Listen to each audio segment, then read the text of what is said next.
글로벌 거인들이 앞다퉈 스테이블 코인을 활용한 결제 혁신의 속도를 삼성전자, 구글 이런 회사들이 지금 빅테크들이 뛰어들고 있고 우리나라의 뭐 네이버도 뭔가 심상치 않은 변화를 삼성 스마트폰을 가장 안전한 크립토 지갑으로 만들겠다는 구글이 크라우드 유니버설 레저라는 플랫폼, 레이어 1 플랫폼을 발표했고요. 구글의 GCUL이 그 XRP의 리플 레저를 겨냥하고 있다. 구글이 야심이 단지 스테이블 코인의 전산망이라고 말하지 않았어요. 그래요? 토큰 플랫폼이라고 말했거든요. 그래서 유탄을 맞는 것은 제가 생각하기에는 리플이 아니라 이더리움이 될 겁니다. 이더가 꿈꿨던 무역 금융 복합망으로서의 토큰 플랫폼이 이제 드디어 진정한 경쟁자를 만난 거예요.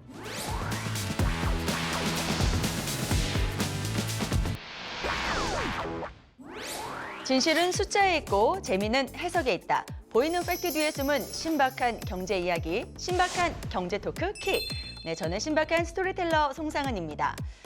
여러분 지갑 속 현금 아직도 챙기시나요? 아니면 이젠 지갑 없이 휴대폰 하나면 충분하신가요? 현금에서 카드, 카드에서 모바일, 그리고 지금 스테이블 코인이 우리의 일상 속으로 들어오고 있습니다. 최근에는 구글, 마스터카드, 페이팔, 그리고 삼성까지 글로벌 거인들이 앞다퉈 스테이블 코인을 활용한 결제 혁신의 속도를 내고 있습니다. 과연 스테이블 코인은 우리가 안심하고 사용할 수 있는 새로운 돈이 될 수 있을까요? 글로벌 거인들의 베팅, 스테이블 코인 금융판을 바꿀까? 암호화폐의 본질과 미래를 날카롭게 짚어내는 비트코인 철학자 오태민 교수님과 이야기 나눠보겠습니다. 교수님 어서 오세요. 안녕하세요. 네, 그동안 잘 지내셨죠? 네, 잘 지냈습니다. 이제는 정말 미래에서 온 남자, 미래에서 온 전문가라는 말은 이제 확실한 교수님만의 별명이 됐잖아요. 근데 정말로 그런 것이 저희가 지난 6월 방송에서 교수님께서 이 삼성과 스테이블 코인의 결합 가능성 그리고 거기에 따른 시너지까지 쭉 말씀을 해주셨는데 이제는 그게 가능성이 아니라 정말 현실이 됐습니다. 이 삼성전자 산하 벤처 투자 조직인 이 삼성 넥스트가 미국 스테이블 코인 결제 인프라 스타트업인 레인의 투자 라운드에 참여했다는 뉴스가 계속 들리던데 이 이야기부터 좀 시작을 해볼까요? 네, 삼성전자는 뭐 한국 기업이라고 부르기도 좀 어색할 만큼 전 세계를 대상으로 사업을 하고 있습니다. 전 세계를 대상으로 스마트폰과 반도체 사업을 하고 있는 삼성전자가 아마도 이 달러 스테이블 코인의 변화를 몰랐을 리가 없고 여기서 기회를 생각하지 않았을 리가 없을 텐데 여태까지는 침묵했었거든요. 네. 그런데 이제 드디어 행보를 시작한 것 같고요. 네.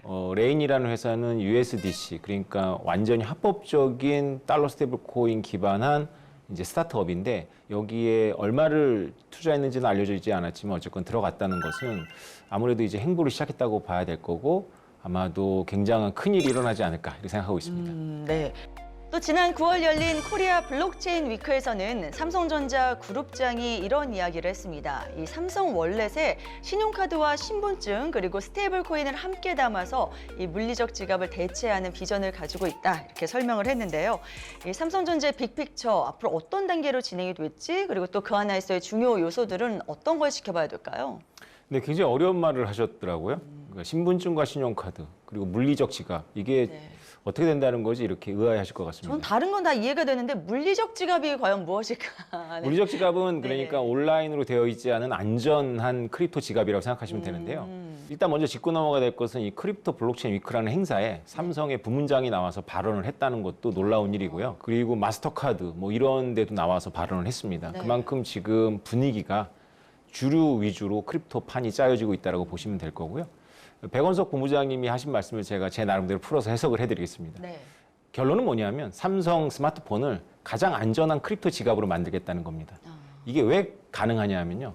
우리 삼성 스마트폰에는 우리에 대한 신원 인증이 들어가 있습니다. 가장 밑단에 들어가 있어서 만약에 어플리케이션 회사들이 스테이블 코인 비즈니스를 할 때 가장 큰 위험은 뭐냐면 네. 역시 해킹입니다. 아. 해킹을 이제 두렵다면 이제 우리가 은행 어플처럼 여러 가지 인증 단계를 거쳐야 됩니다. 내가 오태민이라는 인증을 하기 위해서 뭐 전화번호를 넣고 그 받은 번호를 다시 넣어야 되고 네. 그러면 어떻게 될까요? 보안은 강화되지만 사용자 편의성이 굉장히 떨어지겠죠. 네. 그래서 이 원래 이 디지털 이 금융에서는 보안과 사용자 편의성이 반비례 관계입니다. 근데 이 둘을 충족시킬 수 있는 회사가 하나 있죠. 네. 애플과 삼성입니다. 왜냐하면 애플과 삼성은 폰에 가장 깊숙한 곳에 신원 인증에 관련한 정보를 넣어놨기 때문에 물론 삼성이나 애플이 구글이나 이런 어플리케이션 회사에 그걸 제공해도 되지만 본인들이 이것을 한다면 훨씬 더 좋겠죠. 네. 그래서 이 백원석 부문장님의 말을 바꾸면은 우리는 신원 인증이 이미 있으니 이 스마트폰의 보안에다가 우리가 물리적 지갑, 온라인 되어 있지 않은 크립토를 보관할 수 있는 지갑도 결합을 하겠다. 그래서 가장 안전하고 편리한 그런 크립토 지갑을 삼성 스마트폰으로 완성하겠다. 이렇게 풀어서 설명할 수 있습니다. 네, 그렇군요. 삼성전자와 함께 페이팔 등의 글로벌 기업들도 이번 행사에 같이 참여를 했습니다. 그래서 모두 한 목소리로 스테이블 코인이 차세대 결제의 핵심이 될 것이다 이렇게 강조를 해줬는데 글로벌 기업들이 이렇게 스테이블 코인에 대한 활용성을 높게 보는 이유도 한번 교수님 시각에서 좀 다시 들어봐야 될 것 같은데요. 달러 스테이블 코인이 왜 그렇게 중요하냐 하면 파괴적이라서 그렇습니다.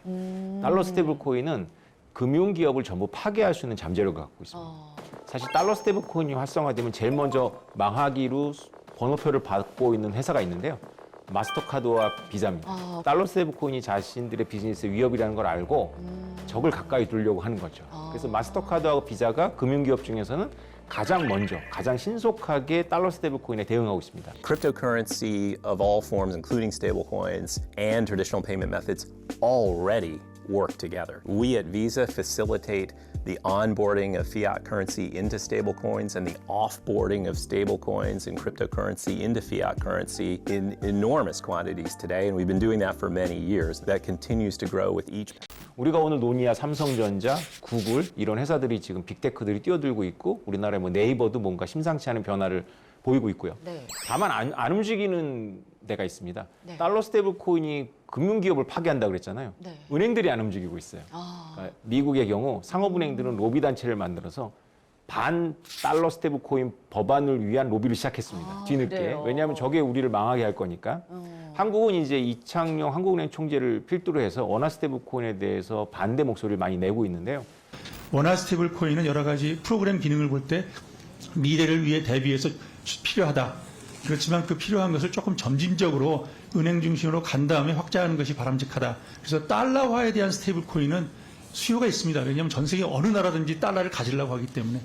반면에 원화 스테이블 코인을 만들어주면 달러 스테이블 코인에 대한 수요가 줄어들 것이냐에 대해서는 저희는 굉장히 회의적으로 보고 있습니다. 빅테크 기업들은 그동안의 플랫폼의 변화, 다시 말해서 가장 가깝게는 인터넷의 확산, 그다음에 모바일 혁명 이런 걸 통해서 커왔지 않습니까? 네. 우리가 모두 알고 있는 노키아가 모바일 혁명에 적응하지 못해 순식간에 시장 점유율 1위에서 나락으로 갔거든요. 그 기회를 탔던 게 삼성전자고요.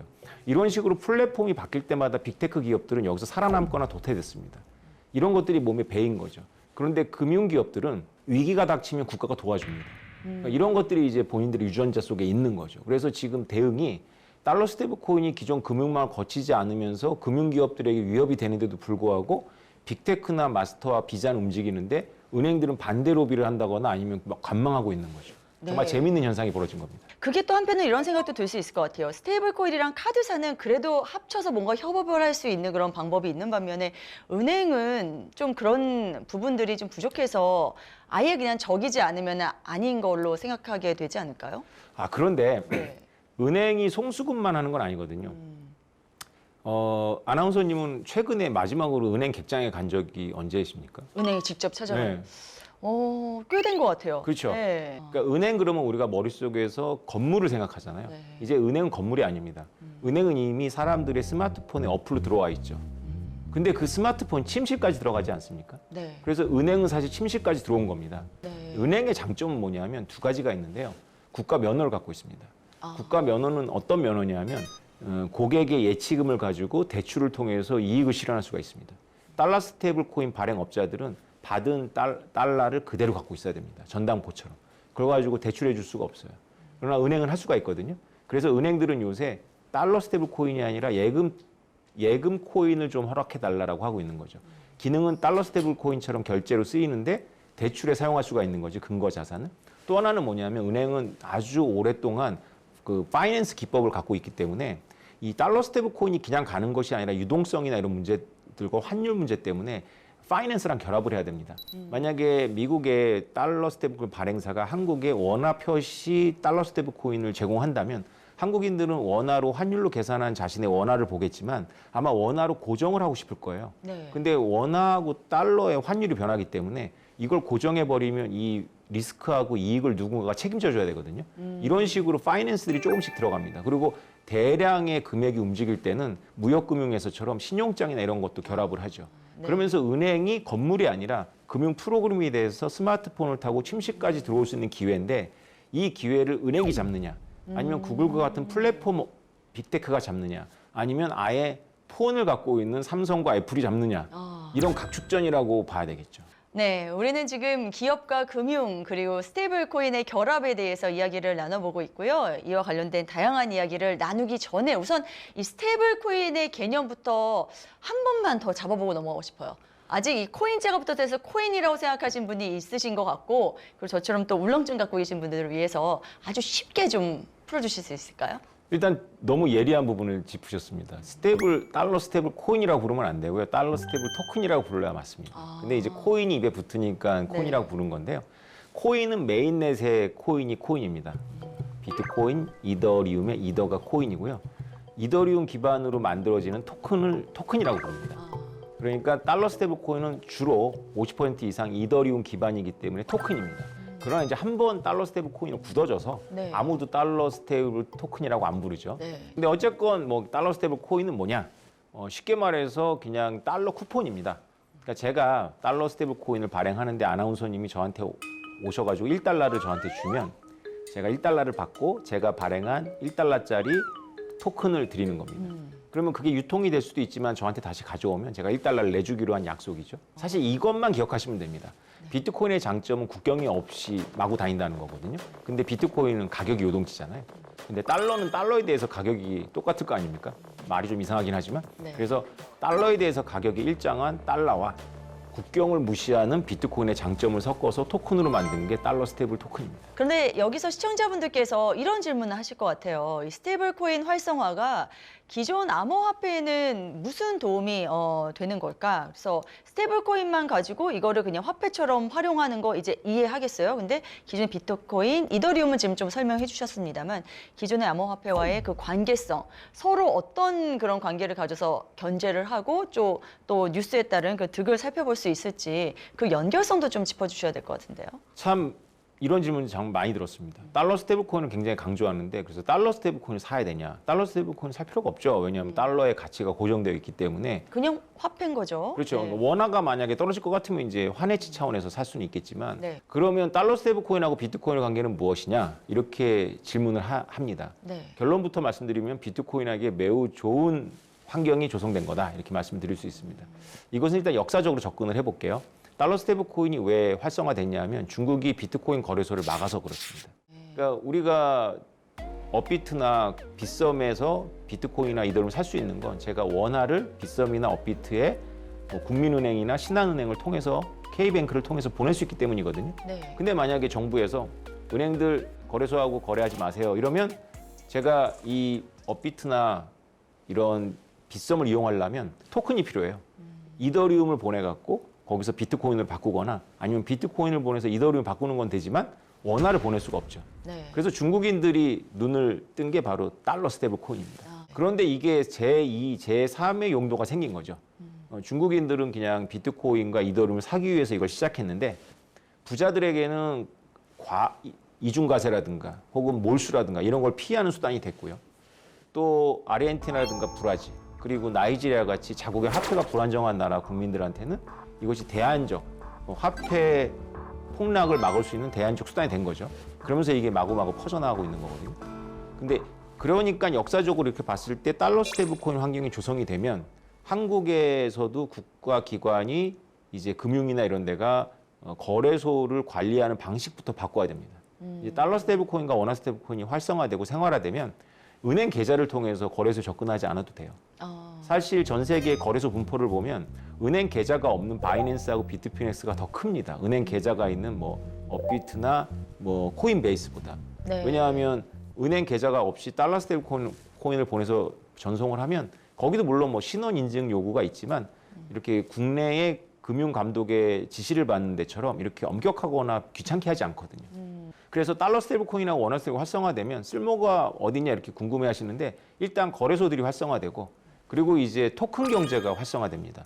이 거래소만이 아니라 웹3라고 해서 여러 가지 토큰과 이런 것들이 거래가 되거든요. 그런 거래소들이 뭐 뉴욕 증시라든가 무슨 한국 증시라든가 이런 시장에서 공개된 시장에서 거래되는 것이 아니라 개인 대 개인 간에 주식을 토큰화해서 거래한다거나 부동산을 토큰화해서 거래하거나 하는 그런 시장이 열리는 거죠. 네. 그래서 달러 스테이블 코인은 눈여겨보셔야 되는 게 진짜 달러 스테이블 코인 현상이 아니라 금융이 바뀌는 거고 그 금융의 중심에 하나로 비트코인을 끌어들이는 그런 매개라고 볼 수 있습니다. 최근에 구글이 공개한 새로운 결제 프로토콜도 화제입니다. 이 AI 생태계에 스테이블 코인을 결합한, 스테이블 코인이 아니라 스테이블 토큰이라고 해야 되겠네요. 이를 결합한 결제망이라고 들었는데요. 언뜻 이해가 잘 되지 않는데 우선 설명 좀 들어볼 수 있을까요? 정확하게는 이제 구글이 클라우드 유니버설 레저라는 플랫폼, 레이어 1 플랫폼을 발표했고요. 그 위에서 프로토콜로 AP2라는 거를 제안했는데 네.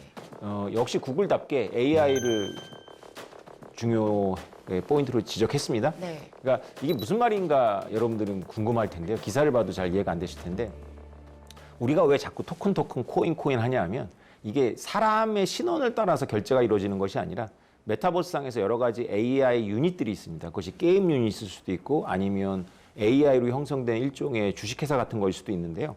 이런 것들이 결제를 받고 결제를 해야 됩니다. 결제를 하는 주체도 사람이 아니고 결제를 받는 주체도 사람이 아닌 경우에 신원 말고 다른 인증 수단이 필요한데요. 그것이 바로 암호화 프로토콜인 거죠. 그래서 만약에 달러 스테이블 코인이 아까 말씀드린 대로 비트코인의 장점을 가지고 있다면 암호화되어 있지 않겠습니까? 네. 그러니까 암호화되어 있기 때문에 그가 누군지를 확인하지 않고도 보내거나 받을 수가 있는 거죠. 쉽게 말하면 어느 지역에 내렸더니 택시가 있는데 무인 자동차입니다. 무인 자동차가 저를 태워서 가는데 저한테 결제받고 자기가 받은 돈으로다가 자기가 정비업소에 내서 자기가 수리받고 사람도 없고 회사도 없습니다. 그 택시 자체가 하나의 D앱이라 그래서 자동화된 프로그램입니다. 이런 것들을 실현하려고 하는 거죠, 구글은. 그래서 이런 결제가 이제 AI와 이런 단위로 달러 스테이블 코인을 결합해서 한다는 건데 이 구글이 일단 이 첫 발을 내디면서 AI를 얘기했지만 본질은 뭐냐면 구글이 이제 블록체인에 뛰어들었네 이렇게 생각하시면 됩니다. 네. 일각에서는 이 플랫폼이 기존 XRP 결제망은 요즘 많이 또 활성화돼 있잖아요. 이를 위협할 수 있다는 분석도 있고 또 기존의 암호화폐에는 과연 이게 득이 될지 실이 될지 뭐 그런 의문점들을 지금은 좀 갖고 있는 단계인 것 같아요. 어떻게 보시나요? 이거는 좀 설명이 어려운데 괜찮겠습니까? 네. 최대한 쉽게 좀 부탁드리겠습니다. 네, 일단 네. 구글의 GCUL이 그 XRP의 리플 레저를 겨냥하고 있다. 뭐 이런 기사가 떴습니다. 근데 이거는 사실은 이제 구글과 리플을 같은 동일선상에서 보는 어떤 그런 프레임인 거라고 보는데요.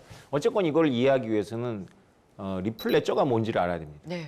만약에 전 세계 은행들이 하나의 단일 장부를 쓴다면 어떨까요? 돈을 다른 나라로 보낼 때 2, 3일씩 걸리지 않을 겁니다. 뭐 여러 가지 이제 간편해지겠죠. 근데 화폐가 모두 다르고 또 은행들이 모두 떨어져 있기 때문에 이것들을 통합하는 어떤 메시지가 필요합니다. 그것을 담당했던 게 스위프트라는 건데 이 리플이 겨냥하는 게 스위프트를 대체하겠다. 그러니까 스위프트를 어떻게 대체하냐?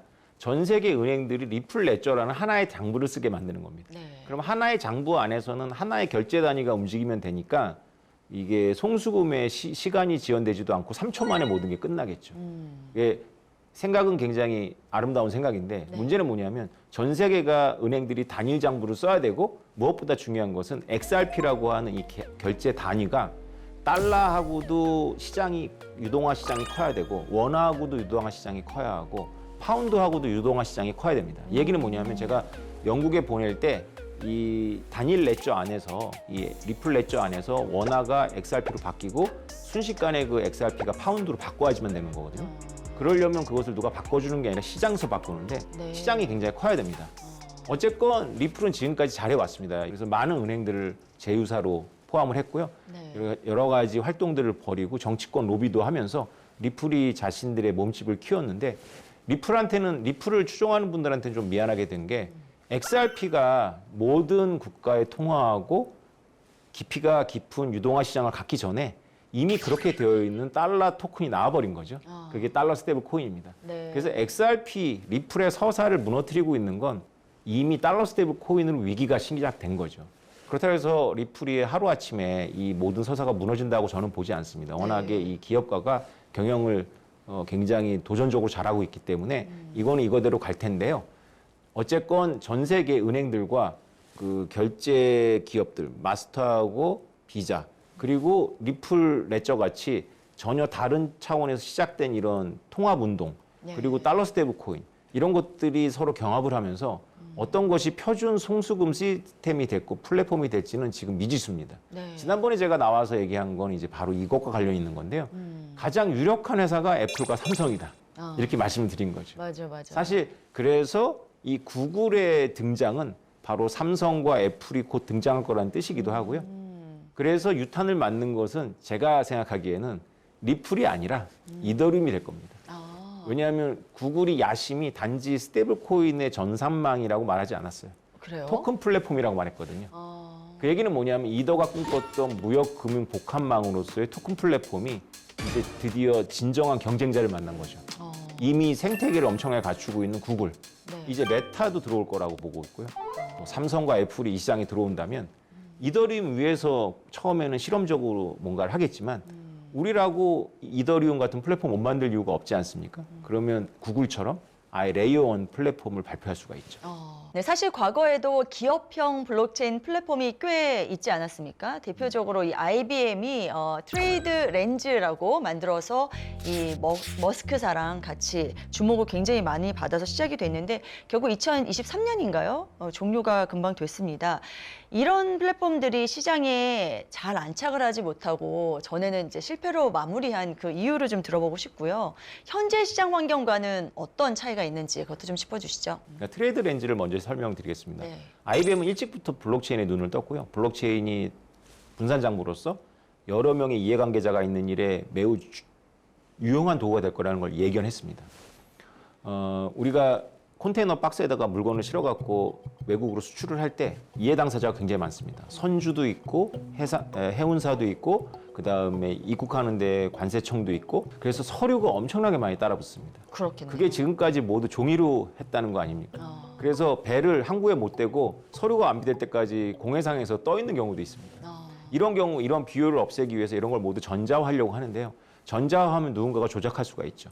그래서 이거를 이 이해관계자들이 모두 들여다볼 수 있는 블록체인으로 투명하게 이걸 가시성이라고 하는데 하자라는 취지로 만든 게 트레이드 렌즈고요.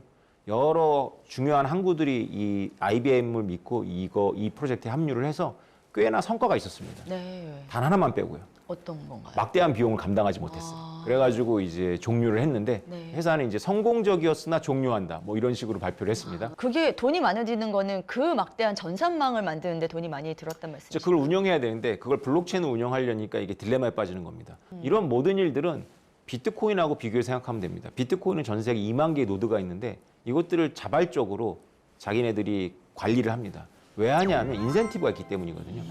우리가 채굴이라고 불리는 건데 신규 코인을 주니까 채굴자들이 장부를 관리하는 거거든요. 네. 그래서 우리가 한때 코인은 나쁜 거지만 블록체인은 좋은 거다라는 게 있었는데 요새는 그런 말을 떠들지 않죠.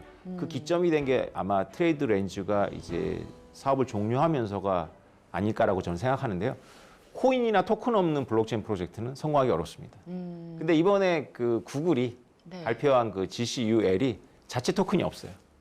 왜 그럴까 생각해 보면 IBM하고 똑같습니다. 만약에 삼성전자나 구글이 코인을 만들어서 그거를 유통을 했는데 그것이 가격이 폭등했다가 폭락하고 이러면 기업 이미지에 좋지 않을 거 아닙니까? 그렇죠. 뭐 사행성을 조장한다든가 네. 이런 여러 가지 것들을 고려해서 코인 없는 프로젝트를 시작한 거거든요. 근데 지금은 환경이 예전 같지는 않습니다. 예전에는 코인 그럼 무조건 나쁜 거라고 했지만 지금 오늘 우리가 달러 스테이블 코인도 코인이고 비트코인이 이미 자리를 잡았고요. 그래서 어느 시점이 되면 아마도 구글은 이더리움이나 리플처럼 코인을 유통하지 않을까 생각을 합니다.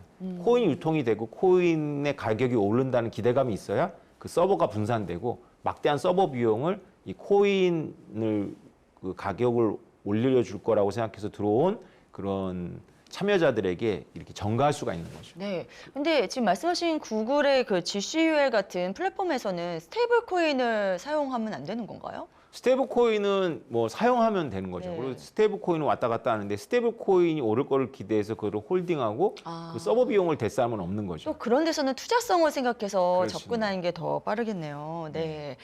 알겠습니다. 얼마 전에 나온 교수님의 새로운 책 제목이 비트코인 없는 미래는 없다 하던데요. 스테이블 코인 없는 미래도 이제는 정말 상상할 수 없다는 생각이 듭니다. 이런 흐름 속에서 우리는 어떤 준비를 해야 될지 그것도 좀 짚어주시죠. 네, 만약에 제가 1년 전에 나와서 이렇게 말씀을 드린다면 무조건 비트코인을 사셔야 됩니다. 이렇게 이 질문에 답을 할 것 같은데요. 네.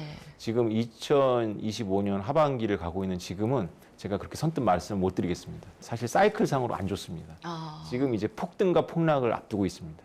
네. 사이클상으로는 폭등과 폭락을 앞두고 있는데 변수가 있습니다. 지금 폭등을 하지 않고 있어요. 그래서 저는 이게 굉장히 다행스럽다고 생각하는데 만약에 폭등을 한다면 여러분들이 마냥 기뻐할 일이 아닙니다. 그러면 사이클상 폭락이 다가오고 있다는 거고요. 폭락을 하면 이게 암호화폐의 진정한 어려움을 아실 텐데 네. 10% 20% 빠지는 게 아닙니다. 절반이 없어집니다. 네. 그리고 알트코인들은 90%가 없어집니다. 올해는 약간 다르지 않을까라는 기대를 하고 있는데 여러분들도 유심히 보시길 바랍니다. 하반기에 이게 2억을 넘어서 비트코인의 경우 2억 5천, 3억이 된다면 여러분들은 아 이거 사이클로 가고 있다라고 강력하게 생각하셔야 됩니다. 폭등하는 거죠. 네네. 네. 그런데 만약에 그냥 2억이 안 되고 2억의 근처로 가면서 계속 조정을 받는다면 아 이러면서 또 가겠구나라고 생각하셔도 되는 거죠. 그래서 지금은 당장 주머니를 열어서 비트코인을 사라라는 말씀보다는 지금은 관망하면서 공부를 해야 될 때가 아닌가 이런 생각을 하고 있습니다. 어떤 공부를 해야 되죠? 일단은 기업들의 움직임을 봐야 됩니다. 우리가 오늘 한참 얘기한 삼성과 구글이 나왔지 않습니까? 네. 이제 메타가 기다리고 있고요. 그리고 이제 애플이 어떻게 나올지가 정말 주목이 되죠. 아, 그들도 어차피 스테이블 코인을 활용한 어떤 블록체인 플랫폼에 관한 그런 구축에 관한 이야기를 할 텐데 그렇게 관심을 가지고 나아가는 것 자체로도 다른 뭐 코인들에게 큰 영향을 주는 거라고 보면 되겠죠. 그렇죠. 그 빅테크들이 아무리 대단한 플랫폼을 만들어도 그것은 이더리움을 필두로 한 알트코인 프로젝트에는 굉장히 위협이 됩니다. 그런데 비트코인한테는 너무나 중요한 호재죠. 아, 결국 그 모든 플랫폼이 살아가려면 비트코인을 홀딩해야 됩니다. 비트코인을 근거로 해야지 신뢰를 얻거든요. 그래서 비트코인은 계속 좋을 거고요. 이제 왜 이걸 주목해야 되냐면 구글과 삼성 그리고 메타와 애플이 하기에 따라서는 이더리움까지도 대체가 가능합니다. 그럼 그것은 자연스럽게 비트코인에겐 호재가 되는 거군요. 그래서 비트코인한테는 호재가 되지만 네. 이더리움을 비롯한 알트코인. 우량한 알트코인 네. 투자자들은 이제 적절한 타이밍을 보셔야 되는 거죠. 그러면은 그렇게 네. 갈 수도 있지만 제가 보기에 기업들이 이더리움이 쌓아 올린 지난 10년간의 그거를 한꺼번에 극복할 수 있을까? 이런 야생에서 쌓아 올린 거거든요. 네. 예, 아무래도 대기업들은 여러 가지 눈치를 봅니다. 제도, 여론, 그런 정치권의 눈치를 보기 때문에 이더리움이 보였던 그런 과감한 행보를 하지 못할 수도 있는데요. 그래도 그들에게는 기존의 생태계가 너무 어마어마한 생태계가 있으니까 네. 정말 귀추가 주목되는 일입니다. 네, 지금 말씀하신 환경의 변화에 따라서 이더리움을 비롯한 알트코인들의 그런 움직임들이 좀 바뀌어 간다면은 사실 일반 투자자들 입장에서는 알트코인 쪽 투자를 엄청 많이 하고 있지 않습니까? 네. 그러면 이 투자자들 입장에서의 포트도 좀 변화를 줘야 될 것 같다는 생각이 드는데 여기 대해서는 어떻게 보시나요? 네, 일단은 이더리움 투자자들은 일단은 갖고 계시는 게 좋지 않을까.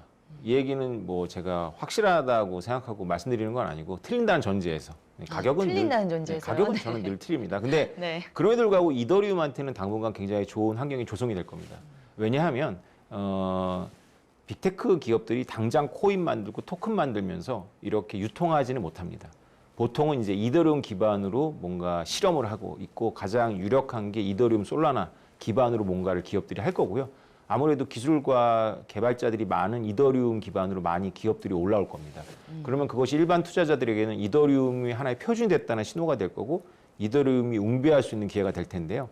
제가 이제 아까 먼저 말했던 거랑 모순으로 느끼시겠지만 제가 생각하는 그런 구글이나 애플이나 삼성 유전자에 이렇게 남의 플랫폼 위에서 집을 짓는 거는 아닐 거라고 생각해요. 네. 결국은 독립해서 자신들의 플랫폼을 만들려고 할 거고 그리고 플랫폼을 생각한 이상 트레이드렌즈의 사례도 있으니까 토큰 이코노미를 반드시 만들려고 할 겁니다. 아직 시간이 조금 걸리겠지만 이런 그렇습니다. 추이들을 좀 지켜보면서 전략을 세워야 되겠네요. 그렇습니다. 네, 교수님 말씀하신 부분들이 지금 뭐 코인을 갖고 계시는 분이나 갖고 계시지 않은 분들 모두에게 뭐 전략을 좀 살펴볼 수 있는 그런 시간이 되었기를 바라보겠습니다.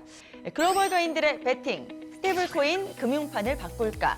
이 암호화폐가 바꿔놓을 미래 금융질서에 대해 신박한 시선과 명쾌한 분석으로 길잡이가 되어주신 오태민 교수님, 오늘도 수고 많으셨습니다. 감사합니다. 감사합니다. 네. 신박한 경제 토크 킥. 다음 주에도 숫자는 진지하게, 해석은 신박하고 재밌게 더 놀랍고 신박한 경제 이야기로 돌아오겠습니다. 고맙습니다.